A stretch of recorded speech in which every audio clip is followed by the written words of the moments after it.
सल्लिमु अला रसूलिहिल करीम अम्मा बाद फ़अऊज़ु बिल्लाहि मिनश शैतानिर रजीम बिस्मिल्लाहिर रहमानिर रहीम नब्बि इबादी अन्नी अनल गफूरुर रहीम सदक़ल्लाहुल अज़ीम व सदक़ रसूलुहुन नबियुल करीमुल अमीन बिजाहिदिन नबिय्यीन इन्नल्लाह व मलाइकतहु युसल्लूना अलन नबी या अय्युहल्लज़ीना आमनू सल्लु अलैहि व सल्लिमू तस्लीमा। अज़ीम इबादत है सलावत, ज़रा मिल के पढ़ लीजिए। अस्सलातु वस्सलामु अलैका या सय्यदी या रसूलल्लाह व अला आलिका व अस्हाबिका या सय्यदी या हबीबल्लाह। अस्सलातु वस्सलामु अलैका या सय्यदी या नबी अल्लाह व अला आलिका व अस्हाबिका या सय्यदी या नूर अल्लाह। अस्सलातु वस्सलामु अलैका या सय्यदी या हबीबल्लाह व अला आलिका व अस्हाबिका या सय्यदी या खातमुन नबिय्यीन। तमाम तारीफ़ व तौसीफ़ अल्लाह मजदूहुल करीम की, जो ज़ाते बबरकात भी है और खालिक़े कायनात भी है, जो तमाम जहानों का बनाने वाला है, जो तमाम जहानों की मखलूक को पालने वाला है। तमाम तारीफ़ व तौसीफ़ रब के प्यारे, रब के महबूब, शाफ़ी यौमुन नुशूर, फ़ख्रे अरब व अजम, रफ़ीक़े उम्र व अबू बकर, मुहसने उस्मान व अली, हज़रत मोहम्मद मुज्तबा अहमद मुस्तफ़ा सल्लल्लाहु अलैहि व आलिहि वसल्लम की बारगाह अक़दस में नजराना गुलदस्ता पेश करने के बाद मेरे सामने मौजूद सामईन कराम, अस्सलामु अलैकुम व रहमतुल्लाहि व बरकातुहू। अज़ीज़ दोस्तों, प्यारे बुज़ुर्गों और प्यारे बच्चों, अल्लाह तबारक व तआला ने कुरान मजीद फ़ुरक़ान हमीद के 14वें पारे की सूरा हजर की आयत नंबर 49 में इरशाद फरमाया, नब्बी इबादी, क्या मेरे महबूब मेरे बंदों को ख़बर दे दो, मेरे बंदों को इत्तला दे दो, मेरे बंदों को ख़बर दो। क्या ख़बर दो? अन्नी अनल गफूरुर रहीम, महबूब मेरे बंदों को बता दो कि तुम्हारा रब बड़ा ही माफ़ फरमाने वाला है और बड़ा रहम करने वाला, बड़ा माफ़ फरमाने वाला और माफ़ करने वाली सिफ़त जो है खुदा की, खुदा उसे पसंद फरमाता है। खुदा के नामों में जो नाम है, खुदा के नामों में जो सिफाती नाम है, जो नाम शुरू होते हैं, उनमें सबसे पहला नाम खुदा का रहमान है, यानी कि मेहरबान, रहम फरमाने वाला। फरमाया अन्नी अनल गफूरुर रहीम, फरमाया महबूब मेरे बंदू को बता दो कि तुम्हारा रब रहमत फरमाने वाला है, करम फरमाने वाला है, माफ़ फरमाने वाला। हुज़ूर सल्लल्लाहु अलैहि वसल्लम ने फरमाया कि जो बंदा अपने दिल के अंदर किसी के लिए रहमत के जज्बात रखे, किसी के लिए नरम गुफ्तगू रखे, किसी के लिए अच्छा मिजाज रखे, किसी के लिए अपने दिल में तरस रखे, मोहब्बत रखे, वो अल्लाह को बंदा बड़ा महबूब होता है, अल्लाह को वो बंदा बड़ा पसंद होता है। 2 जुमलों में बात ख़त्म की, इरशाद फरमाया तुम ज़मीन वालों पे रहम करो, खुदा तुम पे रहम फरमाएगा। अगर तुम्हारी ज़ात से किसी और को रहम हासिल होता है या किसी और को फ़ायदा हासिल होता है तो यकीनन तुम्हें खुदा की ज़ात से भी फ़ायदा मिलेगा, खुदा की ज़ात की तरफ से भी तुम्हारे ऊपर करम होगी। लेकिन अगर आप किसी के साथ नरम मिजाज नहीं रखते, किसी के साथ नरम दिल नहीं रखते, तो फिर क्या होगा? हर रोज़ कोई ना कोई नई खबर मिलती है दरिंदगी की, रोज़ कोई ना कोई इतनी खौफनाक खबर मिलती है कि एक बंदे ने अपने दूसरे भाई को कत्ल कर दिया, कत्ल ही कर डाला, मार ही दिया। भाई तुझे मारते वक्त ज़रा शर्म नहीं आई? तेरे हाथ नहीं कांपे कि तू खुदा की मंशा को अपने हाथ में ले रहा है, किसी की ज़िंदगी मौत का फैसला तू कर रहा है? तुझे ज़रा भी गैरत नहीं आई? लोगों को ज़रा भी गैरत नहीं आती कि 2 नंबर दवाइयाँ बना के छोटे बच्चों के गलों में जहर उतारते हैं। ज़रा भी ख्याल नहीं आता कि हम मिलावट करके 2 नंबर चीज़ें बेच रहे हैं। आप मुझे बताएं कि अगर हम किसी के घर की रोशनी बंद करके, किसी के घर से माल छीन के अपने घर में कैसे उजाला कर सकते हैं? किसी का हक मार के हम अपने घर को कैसे रोशन कर सकते हैं? जिस मुल्क के अंदर ज़कात के फंड के अंदर भी करप्शन हो, यतीमों, बेवाओं, मस्कीनों और गुराबाओं का जो हक है वो भी हड़पने होने लगे, वो और जो बंदे उसको हड़पे, जो उसको खाएं और उन्हें ज़रा भी शर्म ना आए, वो तसल्ली से ज़िंदगी गुजारें, उन्हें ज़रा भी खौफ ना आए कि हमारे दिल के अंदर अपने मुसलमान भाई के लिए नरम रवैया होना चाहिए, नरम मिजाज होना चाहिए। आपको पता है जो कामयाब कौमें होती हैं वो एक दूसरे का एहसास करती हैं। जो कामयाब कौम होती है वो एक दूसरे का जज्बा, एक दूसरे से मोहब्बत का जज्बा अपने दिल में रखती है। ये हरगिज़ मुमकिन नहीं है कि कोई बंदा किसी का हक मार के अपना घर रोशन नहीं कर सकता, किसी का माल छीन के अपने बच्चों का मुस्तकबिल नहीं बना सकता। ये बिल्कुल गलत फहमी है उसकी। इमाम बुखारी आपने एक रवायत को नकल किया है, हज़रत अक़रा बिन हाबस रज़ियल्लाहु ताला सहाबी रसूल सल्लल्लाहु अलैहि वसल्लम, इमाम बुखारी ने बुखारी के अंदर इस रवायत को नकल किया है और इंटरनेशनल नंबरी के मुताबिक हदीस नंबर है 5997 5997 5997 हदीस नंबर है। हज़रत अक़रा बिन हाबस रवायत करते हैं कि मैं हुज़ूर सल्लल्लाहु अलैहि वसल्लम की बारगाह अक़दस में हाजिर हुआ। मैं जब वहाँ पर बैठा तो कुछ बच्चे आए। उन बच्चों के अंदर हज़रत इमाम हसन भी थे और इमाम हुसैन भी थे। हज़रत अक़रा बिन हाबस रवायत करते हैं कि हुज़ूर की बड़ी मसरूफ़ ज़िंदगी थी, सुबह से शाम तक और शाम से सुबह तक, लेकिन फिर भी हुज़ूर अपनी मसरूफियत से वक़्त निकाल के बच्चों से प्यार करने लगे, बच्चों से मोहब्बत करने लगे, बच्चों से मोहब्बत करने लगे, उनको बोसा देने लगे और उनका बोसा लेने लगे।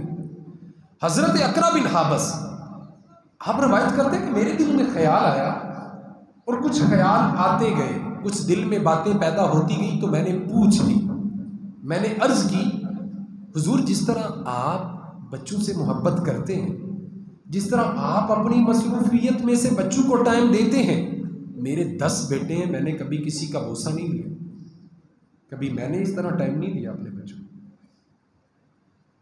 हज़रत अक़रा फरमाते हैं कि हुज़ूर ने 2 जुमले इरशाद फरमाए, मेरी ज़िंदगी बदल गई। 2 जुमले, 2 बातें ऐसी की कि मेरी ज़िंदगी के ज़ाविये बदल गए, उसूल बदल गए। रवायत करते हैं कि जब मैंने हुजूर से गुजारिश की ना कि हुजूर आप जिस तरह बच्चों से प्यार फरमाते हैं इस तरह मैंने कभी नहीं किया, हुजूर ने मेरी जानिब देखा और मुझे फरमाने लगे, अक़रा तुम बच्चों से प्यार नहीं करते, तुम बच्चों के साथ नरम मिजाज से पेश नहीं आते, आप इनसे मोहब्बत नहीं करते। अर्ज़ की हुजूर जिस तरह आप फरमा रहे हैं, हज़रत इमाम हसन हुसैन का बोसा ले रहे हैं, बाकी बच्चों से भी शफकत फरमा रहे हैं, इस तरह मैंने कभी नहीं किया। तो हुजूर ने 2 जुमले इरशाद फरमाए। हुजूर ने फरमाया, अक़रा जो अल्लाह की मखलूक पर रहम नहीं करता फिर अल्लाह भी उस पर रहम नहीं फरमाता। जो अल्लाह की बात ख़त्म होगी, कोई दूसरी बात नहीं, कोई दलील, ख़त्म होगी बात यहाँ कि अक़रा जो बंदा अल्लाह की मखलूक पर रहम नहीं करता तो फिर अल्लाह भी उस पर रहम नहीं फरमाता। रवैयों की सख्ती की वजह से, मिजाज के गुस्से की वजह से आजकल इंसानों की भीड़ में इंसान मिलना मुश्किल है। वो जो दिल की बातें होती थी, वो जो दिल से मोहब्बत होती थी, वो जो किसी के दुख को अपना समझा जाता था, वो जो बेलौस किसी के काम आया जाता था, वो चीज़ें ख़त्म हो गई। ऐसे बंदे को आप ढूंढने निकलो तो मुश्किल से मिलेगा जो बेलौस किसी से मोहब्बत करे, बेलौस किसी से प्यार करे, किसी के दुख को अपना दुख समझे। भाई आप रहम करेंगे किसी के ऊपर तो आपके हक में भी अल्लाह रहम वाले फैसले फरमाएगा। मोमिन की शान के बारे में कुरान मजीद फुरकान हमीद में जिक्र फरमाया गया, अल्लाह ने इरशाद फरमाया अशिद्दाउ अलल कुफार, जो मोमन है वो काफर के हक में सख्त है, रुहमाउ बैनहुम, ये आपस में तो बड़े रहीम हैं, ये आपस में तो बड़ा प्यार करने वाले। मोमन को हुक्म है कि काफर के हक में सख्त हो जा और मोमन के हक में रहीम हो जा, मोमन के हक में प्यार करने वाला बन जा। हजरत अब्दुल्ला बिन उमर रज़ी अल्लाह ताला अन्हु रवायत करते हैं, मखलूक खुदा पर रहम करने के हवाले से आप रवायत करते हैं, फरमाते हैं कि हुजूर सल्लल्लाहु अलैहि वसल्लम ने हमें एक औरत की बात सुनाई। हुजूर ने हमें फरमाया कि एक औरत थी, बड़ी नेक थी, परहेजगार थी, उसने एक बिल्ली को बांध लिया। उसने एक बिल्ली को बांधा और उसने उस बिल्ली को पानी नहीं दिया, खाना नहीं दिया, हत्ता के उसे कीड़े मकोड़े खाने के लिए भी आज़ाद नहीं किया। उसने बिल्ली को बांध लिया, हत्ता के बिल्ली मर गई। उसके इस जुर्म की वजह से, इस ज्यादती की वजह से, इस अज़ियत की वजह से बिल्ली को नुकसान हुआ, बिल्ली भूख की शिद्दत से मर गई। हुजूर फरमाते हैं वो औरत बड़ी परहेजगार थी, मगर उसके इस अमल की वजह से अल्लाह ने उसे दोज़ख में डाल दिया कि उसने मखलूक खुदा के ऊपर रहम नहीं किया, उसने उसको पानी नहीं पिलाया, किसी की जान जाने का सबब ये औरत बनी, और वो इसलिए कि इसने इसे भूखा रखा, तो इसके वो सारे अमल ज़ाया चले गए, अल्लाह ने इसे दोज़ख में डाल दिया।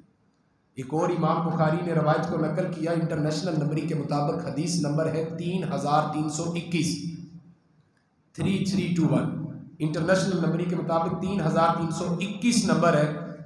इमाम बुखारी ने इसे नकल किया। इमाम बुखारी फरमाते कि हुजूर सल्लल्लाहु अलैहि वसल्लम सहाबा में बैठे थे, तो हुजूर सहाबा से इरशाद फरमा रहे थे कि एक गुनाहगार औरत थी, फहाशा औरत थी, गुनाहगार औरत थी, किसी सहरा में से गुजर रही थी, किसी सहरा में से गुजर रही थी, तो रास्ते में उसने देखा कि एक कुत्ते का बच्चा कुएं के किनारे प्यास की शिद्दत से हाँफ रहा है, जुबान बाहर निकाल के कुएं की दीवारें चाट रहा है।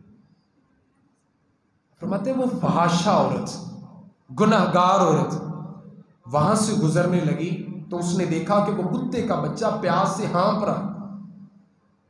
अब लोग यहाँ पे बिला वजह एक उज़र बना लेते हैं।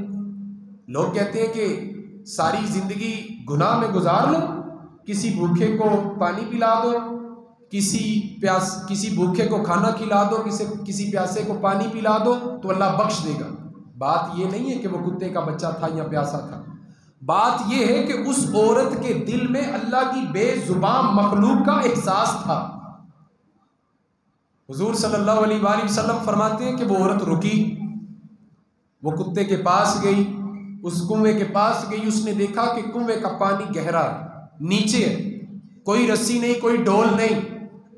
उसे समझ नहीं आई कि मैं पानी कैसे निकाल लूं और इस कुत्ते के बच्चे को पानी कैसे पिलाऊं, दो बूंद भी मुयस्सर नहीं हो सकते आसानी से। आप फरमाते कि उस गुनाहगार औरत ने क्या किया, उसने अपना मोजा निकाला और अपने मोजे को अपने दुपट्टे से बांधा और अपने गले से दुपट्टा उतारा। गले से दुपट्टा उतार के, बेशक उसकी इज्जत सामने आई, उसने अपनी इज्जत को सामने किया, अपनी इज्जत से चद्दर उतारी, अपने सर से चद्दर उतारी, चद्दर उतार के उसने मोजा उससे बांधा और मोजे को कुएं में डुबो के गीला किया, उसे तर किया, उसे तर करके बाहर निकाला। जब बाहर निकाला तो उसने कुत्ते के बच्चे का मुंह पकड़ के अपना मोजा उसके मुंह में नचोड़ा, उसको पानी पिलाया। क्या उस औरत की ये खुशकिस्मती कम है कि उसका जिक्र हुजूर सल्लल्लाहु अलैहि वसल्लम फरमा रहे? हुजूर ने फरमाया जब वो औरत कुत्ते के मुंह में पानी उडेल रही थी ना, कुत्ते के बच्चे को पानी पिला रही थी, अपने सर से चादर उतार के, अपना मोजा उतार के, गीला करके, उसे तर करके, जब वो कुत्ते के मुंह में पानी उडेल रही थी, तो वो अर्श का मालिक देख के बड़ा राजी हो रहा था। अर्श का मालिक देख के बड़ा राजी हो रहा था। अर्श का मालिक देख के बड़ा राजी हो रहा था। हुजूर फरमाते हैं चंद कतरे उस औरत ने क्या उस कुत्ते के मुंह में डाले, अल्लाह की रहमत को जोश आया और अल्लाह ने फरिश्तों को हुक्म फरमाया। अल्लाह ने फरमाया फरिश्तों इसके गुनाहों की तमाम लिस्टें फाड़ दो, मैंने इसे जन्नत देने का फैसला कर लिया। अल्लाह जब बख्शने पे आता है ना तो अपने बंदे की एक अदा से भी मोहब्बत कर लेता है। अल्लाह जब बख्शने पे आता है तो एक अदा से मोहब्बत करके उसके गुनाहों को माफ फरमा देता है। लेकिन जब अल्लाह पकड़ करता है, जब अल्लाह पकड़ करने पे आता है तो फिर तमाम नेकियां, तमाम इबादतें, तमाम सुजूद उसके एक बदअमली की वजह से सब ज़ाया हो जाता है, सब ज़ाया हो जाता है। अल्लाह दिलों के हाल जानता है, अल्लाह दिल देखता बंदे का, अल्लाह दिल देखता बंदे का। अब देखिए जब तक आपके दिल के अंदर किसी के लिए रहम नहीं होगा आप कामयाब नहीं हो सकते, आप वो कभी नहीं बन सकते जिसकी तरबियत हमारे मुस्तफ़ा करीम सल्लल्लाहु अलैहि वसल्लम ने फरमाई। हम उस तालीम को नहीं पहुंच सकते अगर हमारे दिल में माफ़ी वाला जज्बा नहीं आता, अगर हम किसी को माफ़ नहीं करते, किसी का एहसास अपने दिल में नहीं रखते। जहाँ पर रोज़ कोई ना कोई दरिंदगी की खबर फैले, कभी कोई किसी को कत्ल कर रहा है, कभी कोई किसी के साथ ज़्यादती कर रहा है, कभी कोई किसी के साथ जुल्म कर रहा है, गरीबों, यतीमों, बेवाओं, मस्कीनों का माल हड़पा जा रहा है, उनका हक छीना जा रहा है, फिर भी लोगों को तसल्ली की नींद आती है। लोगों को पता ही नहीं हमारी बका किस में है, हमारा फ़ायदा किस में है। अगर आप चाहते हैं कि आपके बच्चे सुकून से चैन की नींद सोएं, आपके घर में सुकून आए, तो फिर हमारे लजपाल करीम सल्लल्लाहु अलैहि वसल्लम फरमाते हैं कि तू किसी गरीब के, यतीम के सर पे हाथ रख, अल्लाह तेरे बच्चों को सुकून अता फरमाए। अगर आप चाहते हैं कि आपके घर में रोशनी आए, उजाला हो, बरकतें आए, तो फिर हुक्म होता है कि किसी गरीब यतीम के घर को रोशन कर दे, अल्लाह तेरे घर को रोशन फरमा देगा। अगर बंदा चाहता है कि मेरे हक में लोगों का दिल नरम हो, अगर बंदा चाहता है कि मेरे हक में लोग मोहब्बत के जज्बात रखें, तो फिर हुक्म होता है कि आपको चाहिए कि आप लोगों के हक में नरम और मोहब्बत वाले जज्बात रखें। अल्लाह दूसरे लोगों के दिलों में आपकी मोहब्बत डाल देगा। हज़रत अब्दुल्ला बिन जाफ़र रज़ी अल्लाह ताला अन्हु से रवायत, हम जिनके मानने वाले हैं, जिनका कलमा पढ़ने वाले हैं, जिनका नाम चूम के आंखों को लगा के सर झुका के एहतराम करने वाले हैं, वो बड़े शफीक, बड़े रहीम, इंतहाई मेहरबान और रहम करने वाले हमारे लजपाल मुस्तफ़ा करीम सल्लल्लाहु अलैहि वसल्लम। हुजूर सल्लल्लाहु अलैहि वसल्लम की कैफियत का ये आलम होता कि आप किसी को रोता देख कर रो पड़ते। आपकी कैफियत का ये आलम होता कि आप किसी को दुख में देखते तो आप उसका दुख खुद पर महसूस करते। आपके एहसास का ये आलम था कि आप किसी को परेशानी के हाल में देख के खुद परेशान हो जाए। हज़रत अब्दुल्ला बिन जाफ़र रज़ी अल्लाह ताला अन्हु रवायत करते कि हुजूर सल्लल्लाहु अलैहि वसल्लम एक सुहाबी अंसारी के बाग में तशरीफ़ ले जा रहे थे, तो आपने दूर से देखा कि वहाँ पर एक हुजूम है, बड़ा रश लगा हुआ। हज़रत सैयदुना अबू बकर सिद्दीक भी साथ थे। आप फरमाते हैं कि वहाँ पर बड़ा हुजूम था, बड़ा रश लगा हुआ था और लोग बिखरे हुए थे, कोई दाएं जा रहा है, कोई बाएं जा रहा है। हुजूर सल्लल्लाहु अलैहि वसल्लम ने हज़रत अबू बकर सिद्दीक से फरमाया, सिद्दीक पता करे क्या मामला है, ये हुजूम क्यों लगा हुआ है और लोग कभी बिखर रहे हैं, कभी इकट्ठे हो रहे हैं, वजह क्या है, मामला क्या है। तो हज़रत अबू बकर सिद्दीक पता करने गए। जब पता करके वापस आए तो अर्ज़ करने लगे, हुजूर एक ऊँट पागल हो गया और वो सबको काट रहा है, सबको मार रहा है और लोग उसे काबू करने के लिए घेरा डाल के खड़े हो गए। किसी के हाथ में रस्सा है तो किसी के हाथ में नेज़ा है, किसी के हाथ में तलवार है तो किसी के हाथ में डंडा है। वह ऊँट को पकड़ने के लिए उन्होंने घेरा डाला हुआ है और हुजूम बनाया हुआ है। हुजूर सल्लल्लाहु अलैहि वसल्लम ने फरमाया कि अबू बकर मुझे उस हुजूम में ले जाओ, उस ऊँट को जाकर मैं तसल्ली देता हूँ। उस ऊँट को मैं मोहब्बत से रोकता हूँ, मैं प्यार से उसे संभालता हूँ। हज़रत सैयदना अबू बकर सिद्दीक़ अर्ज़ करने लगे, या रसूल अल्लाह सल्लल्लाहु अलैहि वसल्लम, आप मत जाइए, वो ऊँट पागल हो चुका है। अल्लाह ना करे कहीं आपको नुकसान ना पहुंचा दे, कहीं बेअदबी ना कर दे। हुजूर आप ना जाए मैदान में। हुजूर ने फरमाया, नहीं सिद्दीक, मुझे जाने दो, मुझे जाने दो। हज़रत सैयदना सिद्दीक़ अकबर अर्ज़ करते हैं कि हुजूर जब मैदान में सामने आए तो वो ऊँट जो पागल हो चुका था, जो सबको नुकसान पहुंचा रहा था, काट रहा था, मार रहा था, हज़रत सैयदना अबू बकर सिद्दीक़ रवायत करते हैं कि जब ऊँट पलटा और उसने देखा कि पीछे मुस्तफ़ा खड़े हैं, उसने सरपट दौड़ लगाई। वो पागल ऊँट पागलों की तरह दौड़ा। हज़रत सैयदना सिद्दीक़ अकबर रवायत करते हैं कि हमारे दिल डर से कांपने लगे, हम पर खौफ तारी हो गया कि ये पागल ऊँट कहीं हुजूर को कोई नुकसान ना पहुंचा, कहीं ये हुजूर को तकलीफ ना दे दे, कहीं ये कोई बेअदबी ना कर बैठे। हज़रत सैयदना सिद्दीक़ अकबर अर्ज़ करने लगे, हुजूर आप पीछे हट जाए। हुजूर ने फरमाया, नहीं सिद्दीक़, ऊँट को आने दो, ऊँट को आने दो। सब लोग वहां पे परेशान, सब लोग हैरान कि आमना के लाल खड़े हैं, मुस्तफ़ा करीम खड़े हैं और ऊँट पागलों की तरह दौड़ता हुआ मुस्तफ़ा करीम की जानिब जा रहा है, मुस्तफ़ा करीम की जानिब जा रहा है। हर बंदा परेशान था, हर बंदे के ऊपर खौफ तारी था। लेकिन जब वो मुस्तफ़ा करीम के आपका चेहरा देखते, वद्दुहा का मुखड़ा देखते, तो जब देखा हुजूर के चेहरे को तो हुजूर के चेहरे पर बड़ा इत्मीनान था, बड़ा सुकून था, बड़ी तसल्ली थी, बड़ी खूबसूरती थी। सुहाबा वहां पर मौजूद थे, खादम मौजूद थे, बाग के अंदर हुजूम था, रश था कि ऊँट बड़ी तेजी से भागता हुआ आ रहा है, बड़ी तेजी से भागता हुआ आ रहा है। हुजूर कैसे इसे पकड़ेंगे? हुजूर के हाथ में तो कुछ भी नहीं है, हुजूर कैसे इसे रोकेंगे? हुजूर तो निहत्ते हैं, हुजूर के हाथ में कोई औजार भी नहीं, कोई डंडा भी नहीं, कोई नेज़ा भी नहीं, कोई रस्सी भी नहीं है, कोई तलवार भी नहीं है। हुजूर कैसे इस ऊँट को रोकेंगे? वो मंजर चश्मे फलक ने देखा कि भागता हुआ ऊँट आया, जबकि कहा जाता है कि वो ऊँट जानता था कि ये मुस्तफ़ा करीम की ज़ात है, वो ऊँट जानता था कि ये आमना के लाल है, ये दो कौनैन के सरदार हैं, वो ऊँट जानता था। हज़रत अबू बकर सिद्दीक़ रवायत करते कि वो ऊँट भागता हुआ आया और बड़ी तेज़ी से आया। हम हैरान थे, परेशान थे, नुकसान पहुँचाएगा। वो एकदम से आके हुजूर के कदमों में उसने अपना सर रख दिया, एकदम से उसने अपना सर रखा और हुजूर ने अपना दस्ते शफ़क़त उस पर फेरा और उसके मुंह को ऊपर किया तो उसका मुंह हुजूर के कान के करीब आके रुक गया, गोया कि वो कुछ बोल रहा था।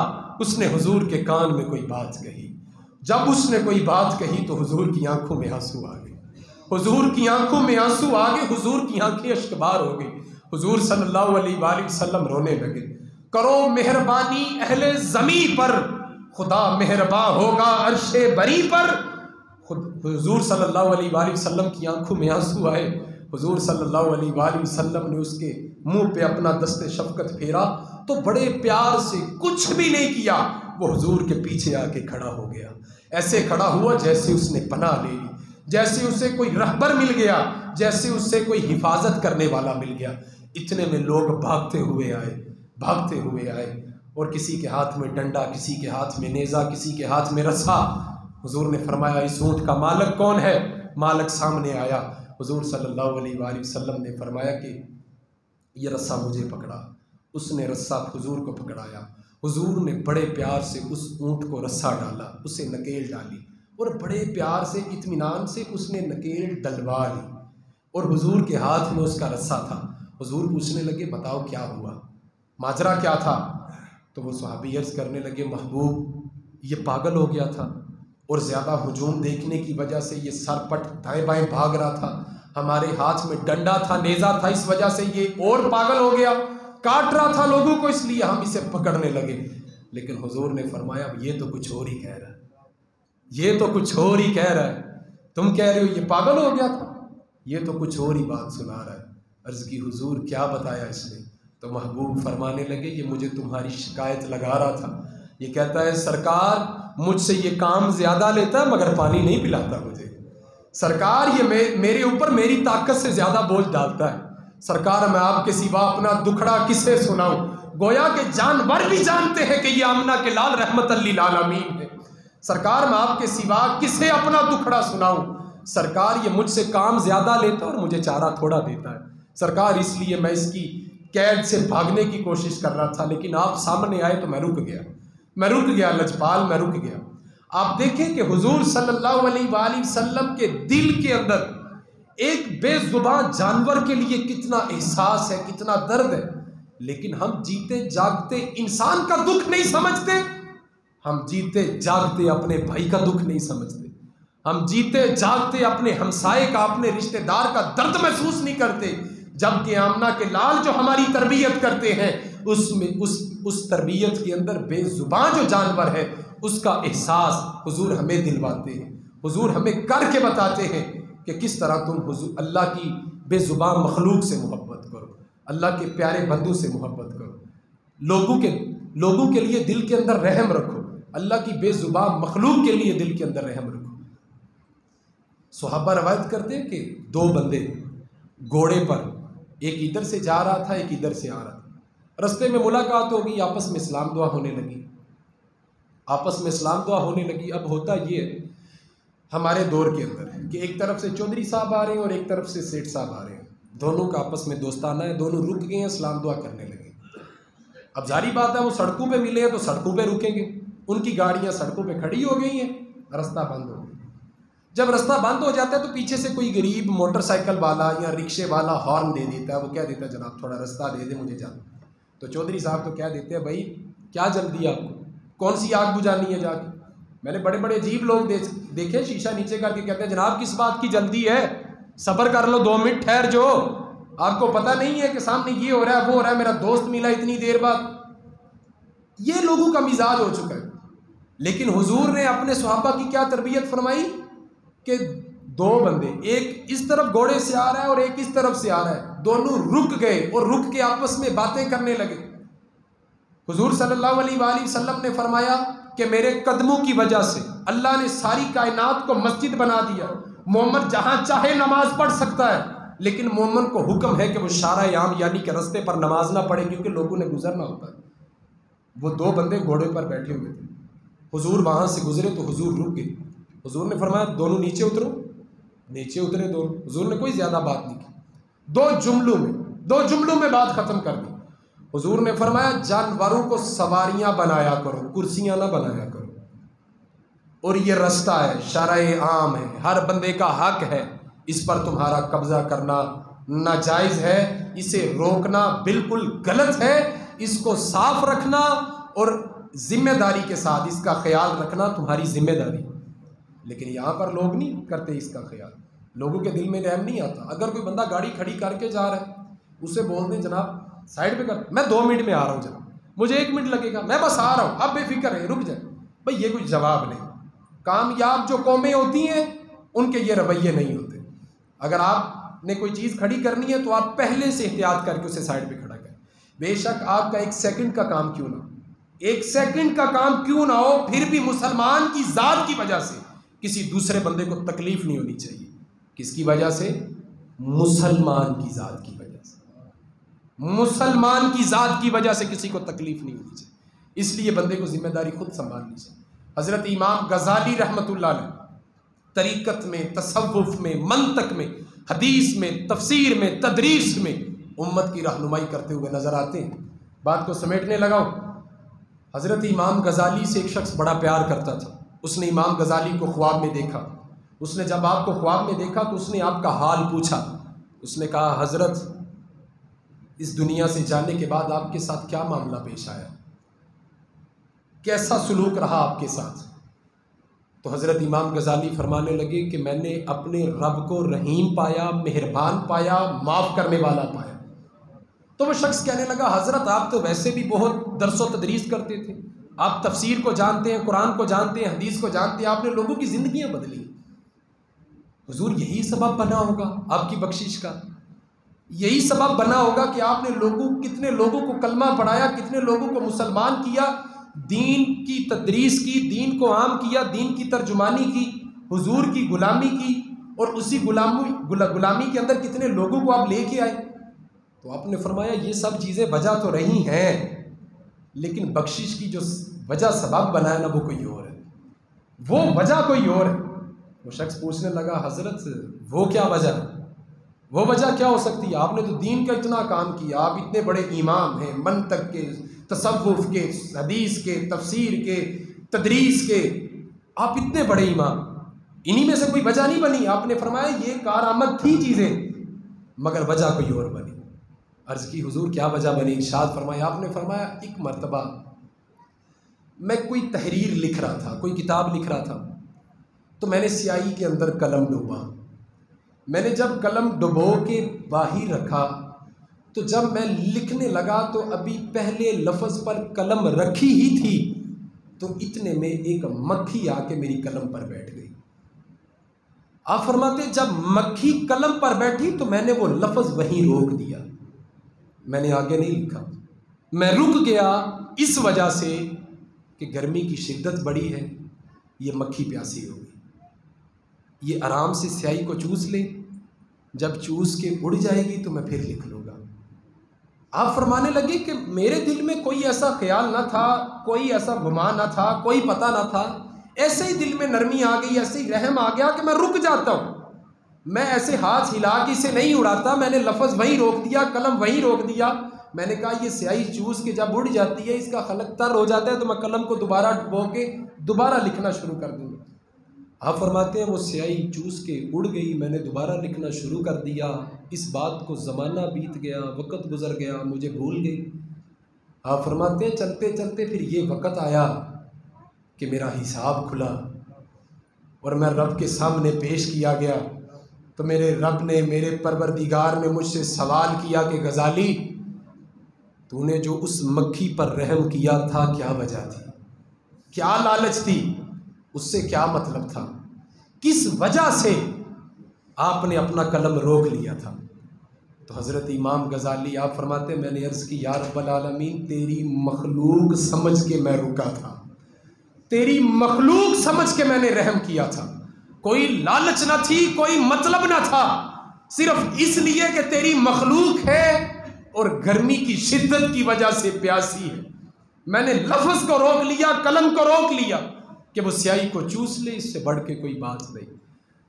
तो इमाम गज़ाली फरमाते हैं मेरे परवरदिगार को ये बात इतनी पसंद आई कि रब्बे ज़ुल जलाल ने इरशाद फरमाया कि फरिश्तों अगर ये बंदा मेरी मखलूक पे रहम करे तो फिर मैं क्यों ना इस पे रहम करूं। फरिश्तों जन्नत के दरवाजे खोल दो, मैंने अपने गज़ाली के लिए बेहिसाब जन्नत का फैसला फरमा दिया।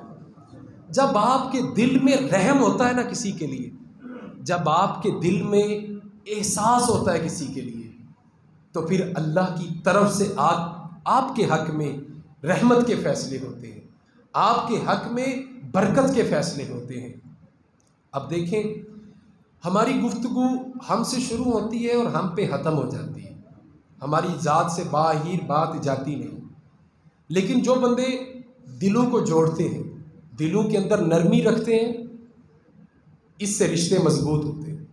जो बंदे दिलों के अंदर नरमी रखते हैं इससे अल्लाह की बारगाह में मकबूलियत मिलती है। जो बंदे दिलों के अंदर नरमी रखते हैं उससे अल्लाह दूसरों के अंदर आपके लिए इज्जत बढ़ा देता है। आपको पता है जब सुहाबा के दिल सख्त हो जाते थे ना, तो वो हुजूर नबी रहमत सैयद आलम सल्लल्लाहु अलैहि वसल्लम की बारगाह अक़दस में हाजिर होकर आजाना अर्ज़ करते थे कि या रसूलल्लाह करम की निगाह फरमाए, हमारे दिल सख्त हो गए। एक सहाबी ने अर्ज़ की हुजूर मेरा दिल सख्त हो गया। तो आपने फरमाया किसी यतीम के सर पे शफकत से हाथ फेरा कर, अल्लाह तेरे दिल को नरम फरमा देगा। किसी ने अर्ज़ की या रसूलल्लाह सल्लल्लाहु अलैहि वसल्लम मेरा दिल सख्त हो गया। तो महबूब ने इरशाद फरमाया मौत को कसरत से याद किया कर, अल्लाह तेरे दिल को नरम कर देगा। किसी ने अर्ज़ की या रसूलल्लाह मेरा दिल जंग आलूद हो गया है।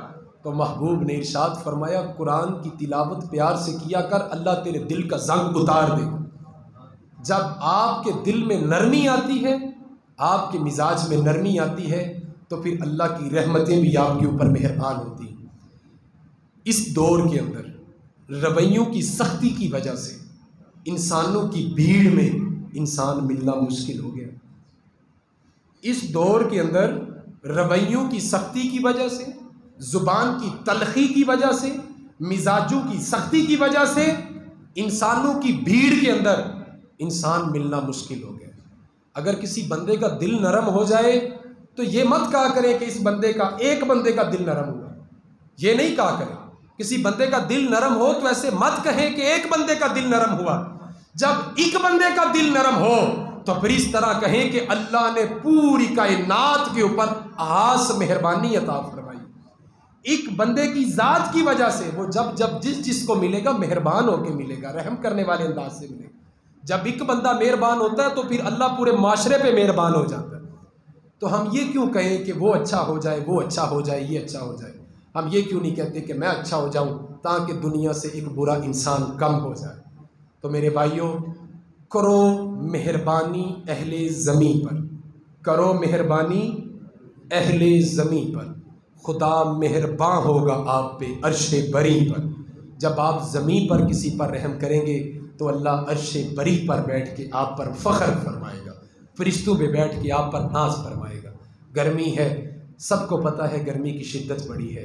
अब जितना हो सके कारामद बने, पानी का एक घूंट किसी को पिलाएं। जो अल्लाह की बेज़ुबान मखलूक है उनके लिए पानी का एहतमाम करें। मिट्टी के मटके लें, अपने छत के, अपने घर के टेरेस में, छाँव में कोशिश करें उन्हें रखें, थोड़ा दाना पानी रखें। यकीन करें अल्लाह की मखलूक से आप प्यार करेंगे ना, खुदा की कसम ये ऐसी मोहब्बत है जो आपको ना किसी को बतानी पड़ेगी ना कहनी पड़ेगी। इसके बदले में अल्लाह आपको फिर भी अजर अता फरमाएगा।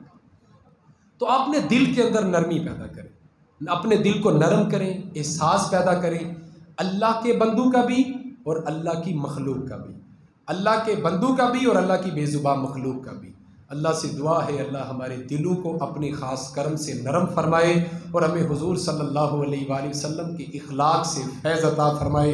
अल्लाह मेरी बातों को तसीर बना के हमारे दिलों में उतार दे, हमेशा मिदहत खैरुल अनाम में गुज़रे। दुआ है ये उम्र दरूद व सलाम में।